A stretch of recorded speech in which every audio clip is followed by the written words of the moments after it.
Hello students, I am Jyoti Sachdev Choksi, professor at Navkar Institute. I am teaching at Navkar Institute since past 9 years and deal with the subject of law and accounts. और आज हम talk show करने जा रहे हैं CA inter accounts के बारे में and specifically for the accounting standards. And starting with the accounting standards, I would like to welcome my colleague CA Vatsal Shah. Hello friends.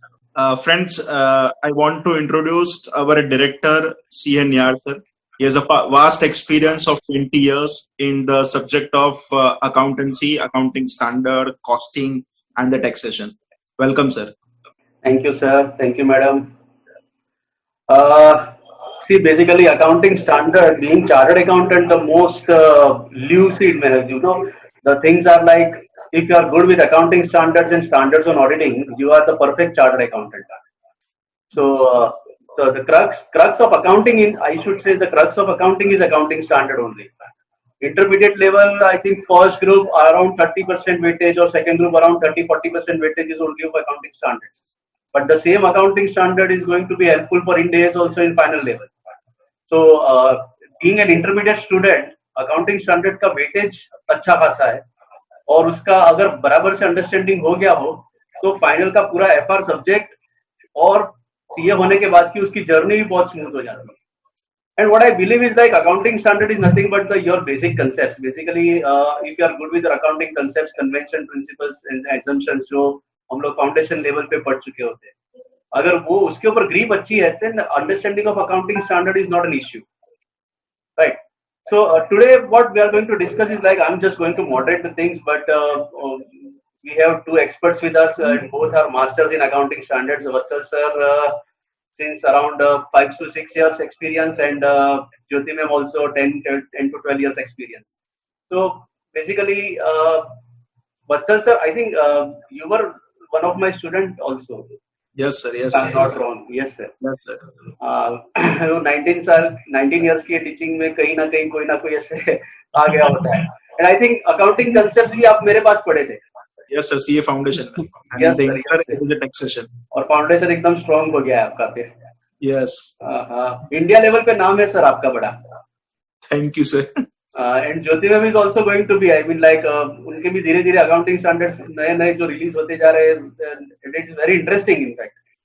So Jyoti ma'am, firstly I would like to ask some questions on first group accounts, that is accounting part 1 जो paper 1 है, उसके ऊपर उसमें जितने भी accounting standards covered है. So can you throw some lights on that accounting standards की उसमें crux क्या है और उसमें क्या-क्या important चीजें ध्यान में रखनी चाहिए बच्चों को? Yes sir, sure sir. The group 1 में जो accounting standards है, सबसे पहले there is accounting standard 1 that is disclosure of accounting policies. उसमें जो major concern उनको ध्यान रखना है, that is a disclosure of a change in accounting policy if it is material and fundamental accounting assumption. That's it. वो 1 घंटे का काम है, उससे ज्यादा उनको पढ़ने की जरूरत नहीं है. फिर उसके बाद आता है yes 1 hour, it will be complete in 1 hour. उससे ज्यादा पढ़ने की जरूरत ही नहीं है सर. Yes, और उसके बाद आता है accounting standard 2 which is related to valuation of inventory, और उसमें 3 इन्वेंट्रीज का उनको ध्यान रखना है, that is raw material, WIP and finished goods. और raw material का valuation specifically उनको ध्यान रखना है. WIP and finished goods का जो valuation है that is similar, that is cost or NRV whichever is lower.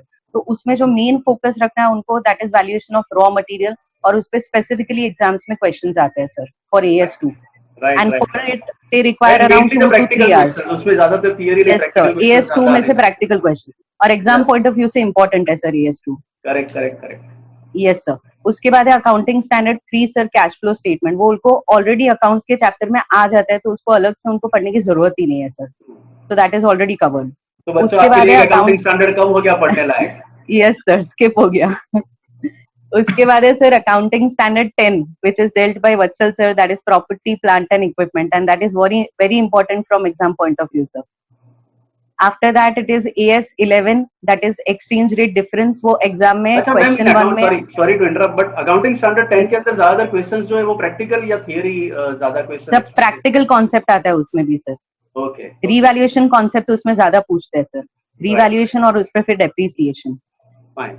Yes sir. And sir उसके बाद AS11 है that is exchange rate difference. वो मोस्टली सर जितने भी पास्ट पेपर्स है उसमें फर्स्ट क्वेश्चन में ऑप्शन बी जो है उसमें AS11 के ही क्वेश्चन दिए हुए सर. तो दैट इज वेरी इंपॉर्टेंट. बहुत सिंपल सा है, सिर्फ एक्सचेंज रेट डिफरेंस उनको कैलकुलेट करना है, which will be done in 5 minutes sir. Okay. Yes Okay, sir. fine, और fine. उसके बाद है AS12 accounting for government grant. उसमें सिर्फ उनको ये डिसाइड करना है कि ग्रांट रिसीव करते टाइम हमको कौन सा अकाउंट क्रेडिट करना है. पूरा AS उस पे ही बेस्ड है, और Okay. रिफंड करते टाइम सिंपली वही अकाउंट डेबिट हो जाता है. और उसमें मेन फोकस जो है गवर्नमेंट ग्रांट पे, the important point is refund of government grant. तो उनको रिफंड का कॉन्सेप्ट उसमें ध्यान रखना है गवर्नमेंट ग्रांट में. Right, right. यस. और उसके बाद है sir accounting standard 13, that is accounting for investments. और उसमें कन्वर्जन वाला पॉइंट इम्पोर्टेंट है कि कब जब हमने लॉन्ग टर्म इन्वेस्टमेंट को कन्वर्ट करना चाहते हैं इनटू करंट, और करंट को कन्वर्ट करना चाहते हैं इनटू लॉन्ग टर्म, उस पे क्वेश्चंस आते हैं सर एग्जाम में. True. And lastly, there is accounting standard 16, that is borrowing cost, sir. And in borrowing cost also practical questions are more expected. And Yes, sir. Yes, sir. Yes, so sir. mainly we can say that apart from that accounting standard 1, majority of the accounting standards are practical. Practical, yes, sir. And then the questions will be of practical sums and all. So theoretical questions sir. आने के chances इसमें से थोड़े कम है. Group कम one के है, पर accounting sir उनको standards के. कॉन्सेप्ट थोड़ा मेंशन करना पड़ेगा ये इसमें, उसके बाद वो प्रैक्टिकल पॉइंट ऑफ व्यू पे जाएंगे. Okay, okay, fine, fine, fine. Yes, Then, madam, approximately how many hours should be devoted for revision of accounting standards? Once you are through with all the accounting standard, आपने एक बार पढ़ तो लिए है, तो उसके Yes, sir. revision में कितना time लगना चाहिए? Standard wise, if you Sir, could. Revision में sir I think it will be done in 2 days. 2 It days. can be done in 2 days. If we Yes. say standard wise, AS1, as you said, it will require maximum 1 hour. Yes, 1 hour. Yes. AS2 के लिए कितना time devote करना चाहिए? Exam AS2 के लिए around the thing is AS2 के लिए around, yes, AS2 के लिए सर अराउंड 3 hours लगेंगे sir. approx 3 hours. Approximately 3 hours it will take. Right. CFS is already covered, so it does not require any time. Cash flow statement. Property, yes. Property, plant, equipment will require 5 to 6 hours, sir. Right. Yes. And exchange rate difference will require 2 to 3 hours, not more than that. Okay. Same way, government grant around 2 to 3 hours, sir. That is for revision you are talking about. I mean, Yes, sir, revision. Mainly the students' point of view, the concerns are like कि exam के अगले दिन कितने hours हम accounting standard को दे दें, because it is going Sir, to be अगर test marks. हाँ, अगर एग्जाम के एक दिन पहले की बात है तो 4 या 5 घंटे में सब खत्म हो जाएगा. Okay, so maximum हाँ, पर 5 अगर- hours. yes, 5 hours yes, if it sir, is 5 hours it will be day done. before exam, and approximately Yes. 20 hours if it is the revision. Yes, The sir. first time Yes, sir. revision we can say. Yes, sir. Like, oh, very Yeah. nice. So student, you can keep in mind these things that 20 hours will be required for revision and 5 hours the day before exam, and you are through with your accounting standard for group 1. और group 1 के accounting standard मतलब आपका question number 1 और question number 7 का थोड़ा part इसके अंदर cover हो गया, क्वेश्चन नंबर 6 और 7 का. सो स्कोरिंग है around, I can say if it is of say 30 marks, you can easily score 20-25. Is it, sir? Yes. Ma'am, yeah.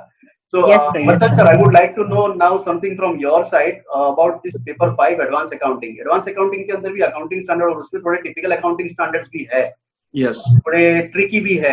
So, what is your view on this accounting standard? How to prepare and what are the crux of the different accounting standards? Yes, sir. Friends actually अगर paper 5 advance accounting check करो तो minimum weightage is approx 25 and the maximum weightage is around 35 to 40 भी कई बार ये पूछ लेते हैं. So, on an average 30 to 35. Yes yes. And उसमें भी main thing is that question 1 जो आपका मैंडेटरी होता है ना, वो मैंडेटरी वाले क्वेश्चन में मिनिमम 2 क्वेश्चंस 5 मार्क्स वाले आपको अकाउंटिंग स्टैंडर्ड के क्वेश्चन 1 में ही मिलेंगे. Right. तो अगर आप सपने में भी एक बार सोचते हो कि मैं इस बार एस छोड़ के जाऊं, तो फ्रेंड्स आपका पेपर मुझे पूछो तो आपका 90 से 85 मार्क्स का पेपर बन जाता है. एंड ग्रुप 2 में पेपर 5 में ही एक ऐसा अच्छा स्कोर कर सकते हो जो आपको एग्रीगेट करने के लिए हेल्प कर सकता है. True. Because in group 2 we have 2 main theory subjects, and that is very difficult to cope up with. And only advanced account is that which is scoring. अगर इसके अंदर 70-80 का स्कोर कर दिया और उसके लिए accounting standard में full marks स्कोर करना ज्यादा important है. Yes. Yes. So for exam point of view, it is very important. करेगा. And different accounting standards and crux, sir. Yes, sir. अगर फ्रेंड्स मैं एक एक करके ग्रुप 2 के अकाउंटिंग स्टैंडर्ड को बताऊं, AS4 बेसिकली 2 टॉपिक्स वहां पे है, that is nothing but contingencies and events occurring after balance sheet date. And institute events occurring after balance sheet date पर क्वेश्चन पूछता है. आप अप्रॉक्स 3 पेपर उठा लो. That is 4 and 5 you are combined saying. You are saying combined 4 and 5. No, I am talking about only AS4. Okay. And events occurring after balance sheet date के भी question पूछते हैं. अगर आप 3 पेपर उठा लो उसमें से आपको एक आध पेपर में AS4 का क्वेश्चन मिल जाएगा. Okay. नेक्स्ट अगर मैं मूव ऑन करूं that is accounting standard 5. Friends you know very well AS5 is the only AS जो हमको डिस्क्लोजर दिखाता है प्रॉफिट एंड लॉस के बारे में. बाकी के हर एक AS चेक करो तो आइदर आपको वो कैलकुलेशन सिखाएगा या डिस्क्लोजर सिखाएगा इन द बैलेंस शीट और the notes. Mainly, the other accounting standards are related to balance sheet, and Yeah. AS5 is specifically for that profit or loss for the period and all. Right. But sir, And- in AS4, students do find some difficulties in identifying whether it is a provision or contingent liability. So how to identify? Because certain words are there. एक कुछ obligation word है, present obligation, probable obligation, possible obligation. Yes. Three different words. Present obligation is basically the liability. Yes. Yes. And probable obligations are there. I mean, two different words are there. How to identify whether it is to be considered as a provision or contingent liability? Yes.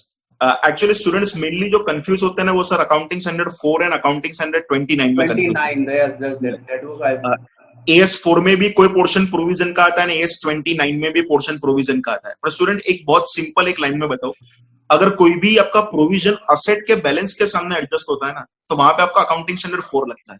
पर अगर कोई भी provision आप separately जो liability से disclose करते हो ना वहां पे आपका AS29 लगता है. Like provision for bad debt आपने कभी भी लायबिलिटी सेट नहीं दिखाया, उसको ऑलवेज डेटर के सामने एडजस्ट करके दिखाते, तो वहां पे आपका AS4 लगेगा. और जब मैं आपको बोलूं वारंटी प्रोविजन है तो आपका वहां पे कौन सा लगेगा, AS29 लगेगा. तो ये AS4 एंड 29 का एक बेसिक डिफरेंस स्टूडेंट्स को पता होना चाहिए. हम डिस्कस कर रहे थे वो AS5 था. AS5 में भी इंस्टीट्यूट की एक फेवरेट क्वेश्चन है कि कौन से सिचुएशन में वो चेंज इन अकाउंटिंग पॉलिसी नहीं है. एंड कई बार हम ऐसे छोटे छोटे टॉपिक्स को इग्नोर कर देते हैं, इंस्टीट्यूट हमको वहां से 5 मार्क का एक क्वेश्चन पूछ लेता है. सर नेक्स्ट मूव ऑन करें तो अकाउंटिंग स्टैंडर्ड 7 कंस्ट्रक्शन कॉन्ट्रैक्ट, उसके प्रैक्टिकल क्वेश्चंस बहुत बार पूछते हैं. एंड उसमें भी main topic that is provision for loss का कैलकुलेशन, एंड आपको एक कैलकुलेशन करवाएंगे अमाउंट ड्यू टू और ड्यू फ्रॉम कस्टमर वाला. तो स्टूडेंट्स वहां पे रट्टा नहीं लगाना है, वो टॉपिक आराम से समझ लो तो उसका सम्स आराम से सॉल्व कर पाओगे. And if you are not comfortable, student, you can just watch the video of Vatsal sir. No issues for that. Thank you sir. Next अगर हम चेक करें अकाउंटिंग स्टैंडर्ड 9 रेवेन्यू रिकॉग्निशन. ये revenue recognition के जो special points होते हैं like advertisement की revenue, cell on approval की रेवेन्यू, ऐसे 4-5 पॉइंट्स को कंबाइन करके आपको एक क्वेश्चन पूछ लेंगे 5 मार्क में. तो that is a theoretical accounting standard and बहुत इजी है फ्रेंड्स. अगर कंसेप्ट देख लो तो आराम से मैनेज हो जाएगा. AS9 के बाद अगर फ्रेंड्स आप चेक करें that is something but AS14 amalgamation. Amalgamation हम स्पेसिफिकली अलग से अकाउंटिंग स्टैंडर्ड नहीं पढ़ते बिकॉज उस एक अलग से चैप्टर की तरह पढ़ते हैं. Topic is already there. Just like cash flow statement amalgamation is covered. I mean, like AS14 is covered by this amalgamation topic. Right, sir. Yes friends. AS14 के बाद अगर हम नेक्स्ट मूव ऑन करें that is AS17, group 2 का सबसे easy वाला है. Class में सिर्फ वहां पे मजा करना होता है.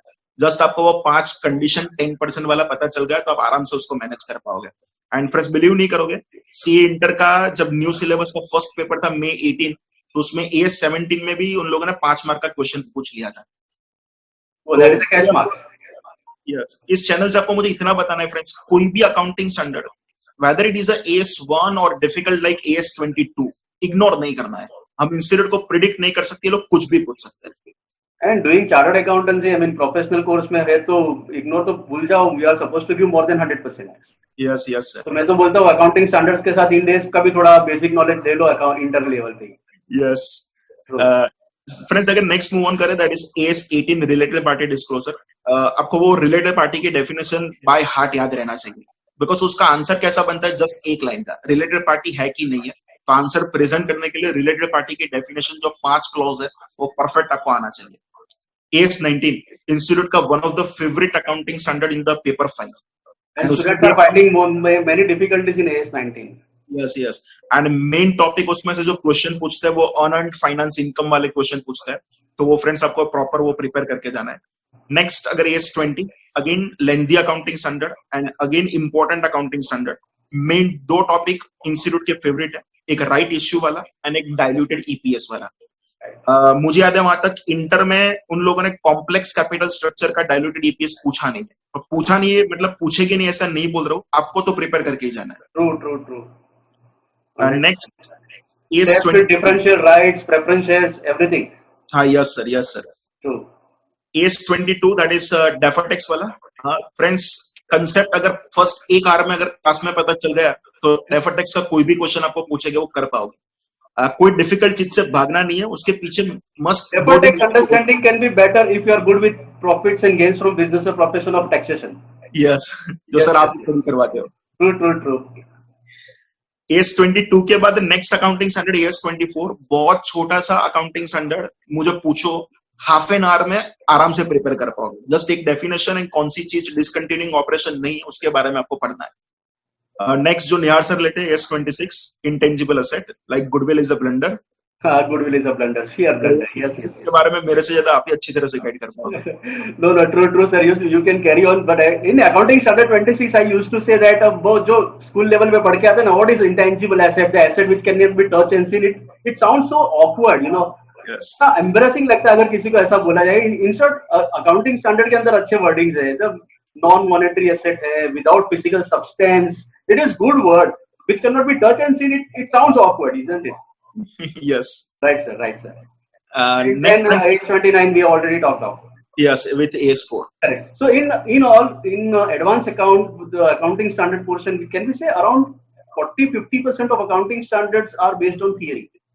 Yes. AS4, AS5, AS29, even some portion of AS14 is also theoretical part. They used to ask pooling of interest and all. Yes, and even AS7's starting portion is complete. AS9 basically, yes. AS9 even, yes. So theoretical portion थोड़ा ज़्यादा है compared to the first group accounting standards. Perfect, sir. Correct. So second group accounting standards के अंदर बच्चों theory में थोड़ा ज़्यादा ध्यान रखना पड़ेगा। अच्छा बच्चों sir revision, how many hours it should take for revision? Friends अगर मुझे एग्जाम के अगले दिन पूछो तो आई थिंक पूरा एक दिन अलॉट करना पड़ेगा, एंड आई एम अज्यूमिंग के मतलब एग्जाम के एक दिन, मतलब जब आप लास्ट टाइम जब प्रिपरेशन कर रहे हो, लास्ट डे अगर एग्जाम के लिए चेक करो, जिस दिन आप ग्रुप 1 का पेपर 4 खत्म करके आते हो उसी दिन आपका अकाउंटिंग स्टैंडर्ड्स को ले लेने का, एंड उस दिन शाम तक खत्म हो जाना चाहिए। So students, you are supposed to face heavy load. You are through with your taxation paper और उसके बाद आके तुरंत आपको heavy accounting standards पढ़ने, ध्यान रखना। Yes. उसी दिन खत्म करोगे तो बाकी के चैप्टर को जस्टिस कर पाओगे on the next day.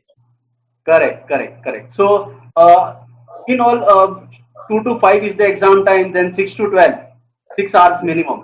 Yes, 6 to 7 hours minimum. 6 to 7 hours for the day before exam. And what about the first revision, sir?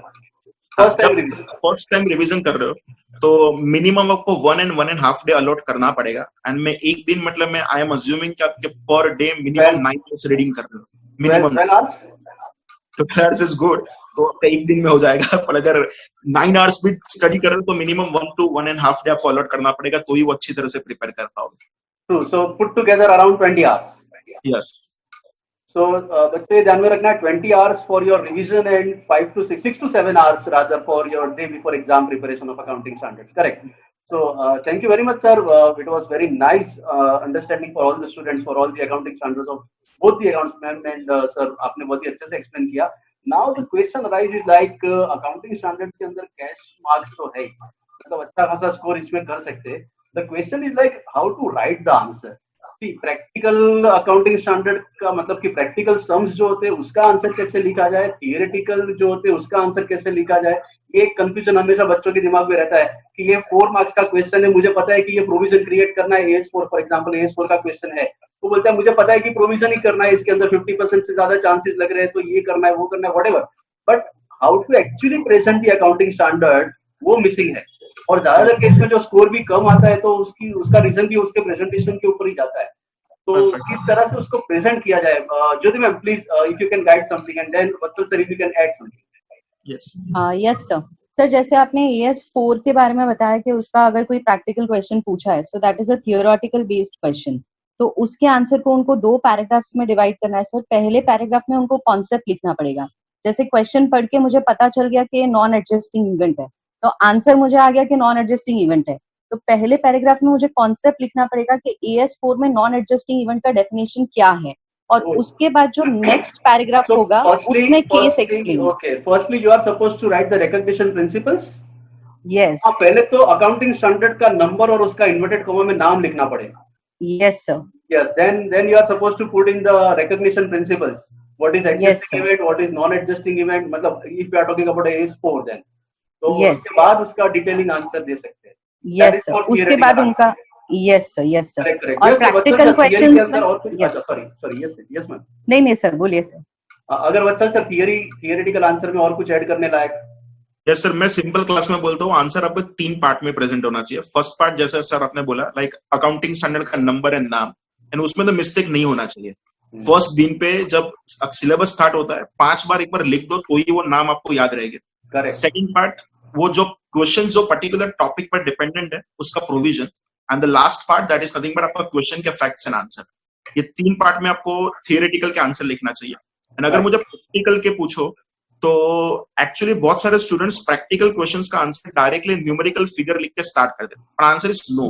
एक एग्जांपल दूं, अकाउंटिंग स्टैंडर्ड 10 में अगर कोई भी आपको पूछा है कि कैलकुलेट कॉस्ट ऑफ असेट, तो वो कोई पॉइंट के साथ रिलेटेड होगा. इट मे बी पॉसिबल वो आपका परचेस ऑफ असेट के साथ रिलेटेड है, एक्सचेंज के साथ रिलेटेड है, सेल्फ जनरेटेड के साथ रिलेटेड है, या तो बोरोइंग का इसके साथ रिलेटेड है. हाँ यस. तो उसकी एक शॉर्ट थियरी आपको एक लिखना पड़ेगा और उसके नीचे आपको आंसर प्रेजेंट करना है. वही आप फुल मार्क्स एक्सपेक्ट कर सकते हो, डायरेक्टली न्यूमेरिकल फिगर लिख के आंसर प्रेजेंट नहीं करना. ट्रू. हाँ मैडम, तो प्रैक्टिकल के अंदर और कुछ?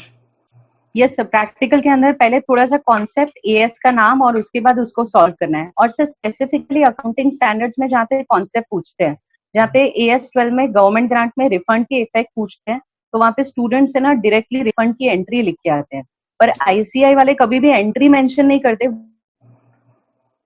True sir. वो एंट्री को पैराग्राफ फॉर्म में कन्वर्ट करके आंसर लिखे sir. Okay. So they need to use the paragraph form in all the questions, sir. So firstly, you are supposed to explain the crux of the accounting standard in brief, whatever the accounting standard is.